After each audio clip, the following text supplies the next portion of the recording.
A paz para todos, iniciando a matéria de Fundamentos da Psicologia e do Aconselhamento, do pastor Emerson Cavaleiro, e um subtema aqui, a Igreja como fonte de acolhimento e cura, edições IBAD, e estou com o livro aqui do Monitor, e nós vamos discorrer sobre essa matéria de suma importância. Nós temos aqui 5 unidades, que estão distribuídas em 4 unidades, melhor dizendo, estão distribuídas em vários capítulos, e eu indico para vocês, os que têm esse livro, na página de número 205, nós temos vários exercícios que eu acredito que vai ser de muita importância até para a questão de quem for fazer essa prova.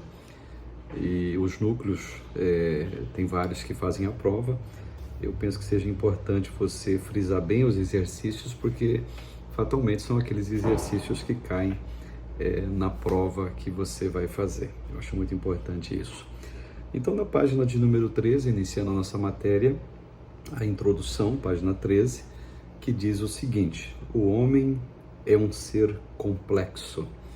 Bom, só nessa frase a gente pode tergiversar aí no campo da filosofia, no campo evidentemente, da antropologia e, claro, no campo da psicologia, que é o que trata esta matéria, onde nós vamos discorrer em várias aulas, em vários vídeos. E, de fato, sim, o homem é um ser complexo, profundamente complexo. E continua no livro dizendo o seguinte: essa complexidade que envolve a dinâmica da vida humana deve ser objeto de estudo da teologia. Haja vista que a teologia se faz para o ser humano. É Deus sendo trazido, explicado e vivenciado no homem, que tem em sua história alegrias, realizações, conquistas, mas que também carrega dores, frustrações, angústias e traumas.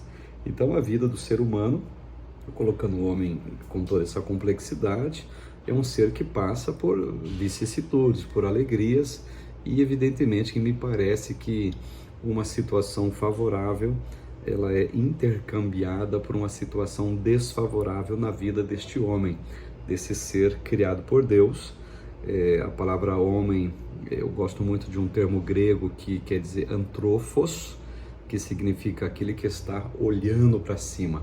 Então Deus fez o homem para olhar para cima. É claro que é uma metáfora, até a etimologia grega do próprio nome, que Deus indica-nos isso, que ele fez o homem para adorá-lo, para glorificá-lo. Mas este mesmo homem, devido à sua complexidade, à sua dinâmica, ele vai passar por alegrias e frustrações no decorrer da vida dele. Então, as dores humanas, estou na página 13 ainda, que não são poucas, precisam ser acolhidas, tratadas, e certamente a palavra de Deus é e tem o remédio eficaz para sarar toda a sorte de enfermidade da alma. Se muita gente pensa que a Bíblia não trata da alma, enquanto alma doente, alma enferma, alma traumatizada, alma alegre, alma triste, a Bíblia vai tratar sim, e no decorrer desse livro nós vamos chegar a definições psicológicas, antropológicas, filosóficas muito importantes. Portanto, é possível ressignificar a própria existência, é possível ter qualidade de vida, é possível deixar aos pés da cruz tudo aquilo que foi vivido e que trouxe feridas para o ser. Ou seja, a psicologia, o aconselhamento, os cuidados mútuos, o companheirismo, a amizade, ela vai tratar dessas questões complexas do homem. Daí temos a importância do conhecimento da palavra de Deus e dos recursos que a ciência tem para o manejo da dor humana. Então, a teologia, do grego theos, mais logia, é o estudo do Deus revelado, do seu caráter, suas obras, do seu desígnio para com a humanidade. A palavra ciência é oriunda do latim scientia ou sciens, tá? Significando conhecimento ou saber. Então, esse conhecimento tem uma estrutura e uma natureza seguindo rigorosamente um critério ou método científico.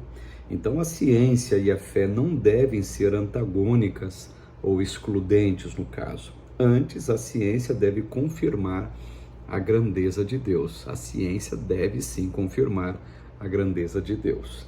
Então, ela é uma poderosa ferramenta deixada pelo Criador, que contribui para o conhecimento dos fenômenos, oferecendo, no caso, respostas para as mais diversas situações que envolvem o cotidiano do homem. Então, o que seria do ser humano sem a ciência? Uma pergunta. E o que seria do ser humano sem a teologia, sem o conhecimento de Deus? Ou seja, tanto a ciência quanto a teologia, no caso específico da teologia, ela nos aproxima de Deus, evidentemente, porque é uma ciência que vai tratar acerca desta pessoa.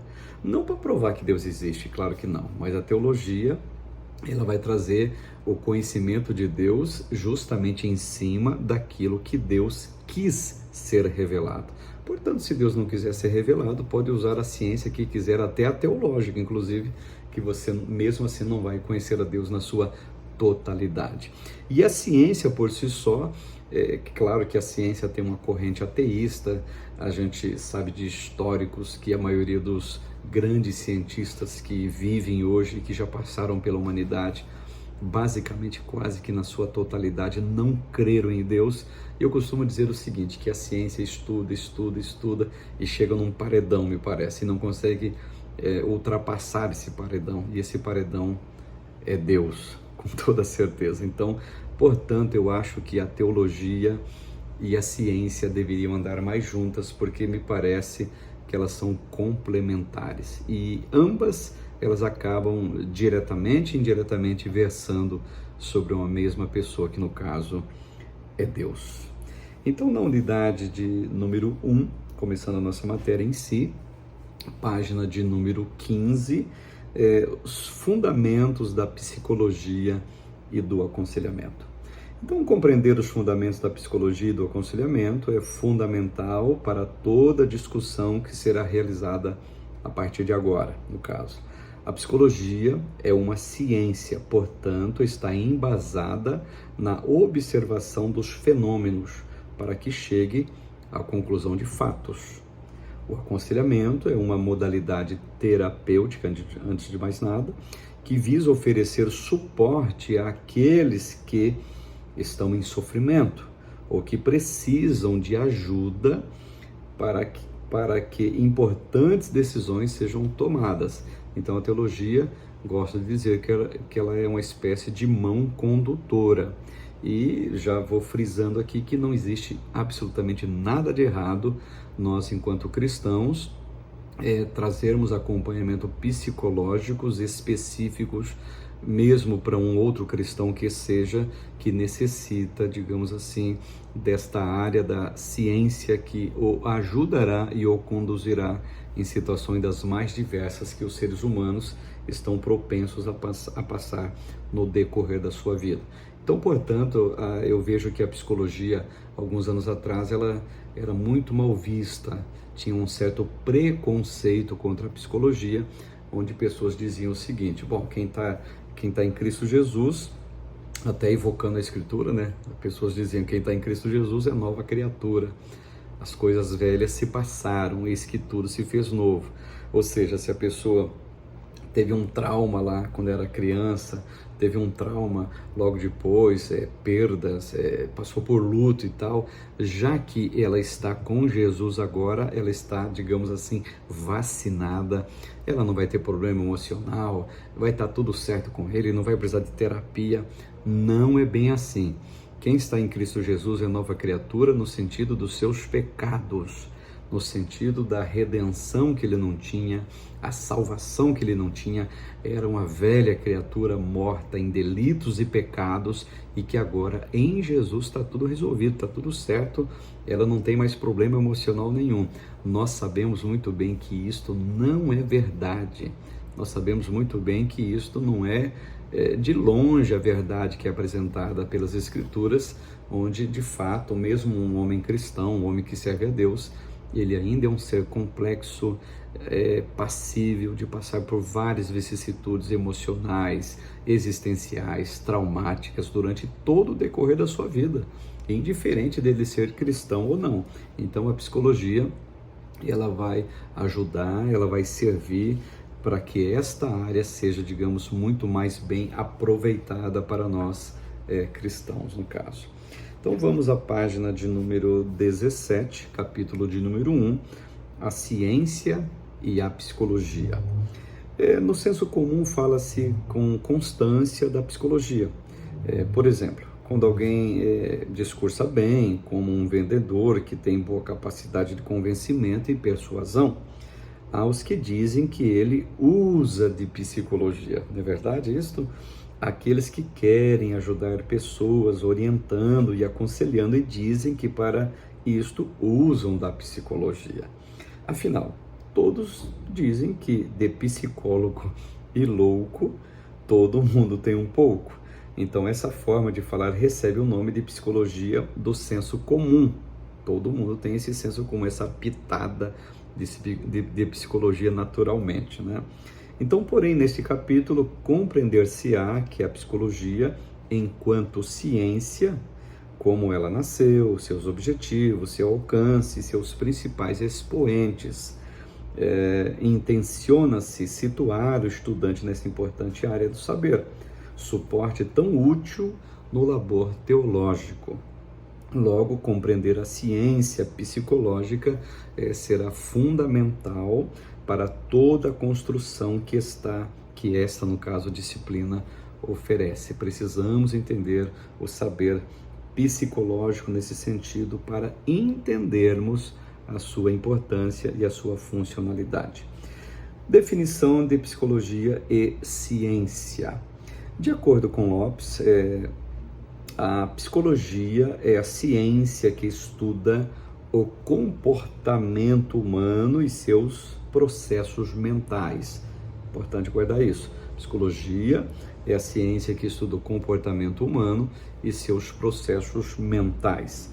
Então, a definição proposta afirma que a psicologia é uma ciência, com toda certeza, logo está amparada e fundamentada num rigor metodológico, devido a ela ser ciência.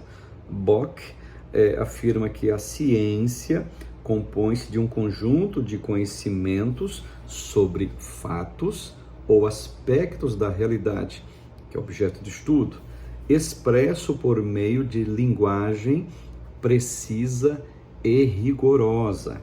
Então, desta maneira, para que se possa falar em ciência, é necessário que os conhecimentos sobre um determinado assunto ou área sigam uma programação, ocorram de forma sistemática e controlada, alcançando com isso o patamar de verificação de sua validade. Quando isso ocorre, pode-se reproduzir a experiência, permitindo que o saber adquirido possa ser utilizado e, evidentemente, desenvolvido. Nisso que vai transitar a ciência. Existe aqui uma colocação interessantíssima do Bock, no caso, está aqui logo após desse parágrafo, na página 18, que eu vou ler aqui ipsis literis para vocês. A ciência tem ainda uma característica fundamental, ela aspira à objetividade. Suas conclusões devem ser passíveis de verificação e isentas de emoção, para assim tornar-se válidas para todos. Objeto específico, linguagem rigorosa, métodos e técnicas específicas, processo cumulativo do conhecimento, objetividade, fazem da ciência uma forma de conhecimento que supera em muito o conhecimento espontâneo do senso comum. Esse conjunto de características é o que permite que denominemos científico e um conjunto de conhecimento. Então, tudo aquilo que é objeto de pesquisa, tudo aquilo que tem essa linguagem, tem esses processos, tem esses métodos de ensino ou mesmo de estudo, ele evidentemente que ele está, segundo o Bock aqui, deixa claro, ele está no campo da ciência, que no caso é a psicologia. Então nós não temos a psicologia tão somente ela do senso comum, que naturalmente aparece aqui ou acolá na vida de várias pessoas. A psicologia, sim, é uma ciência que deve ser estudada.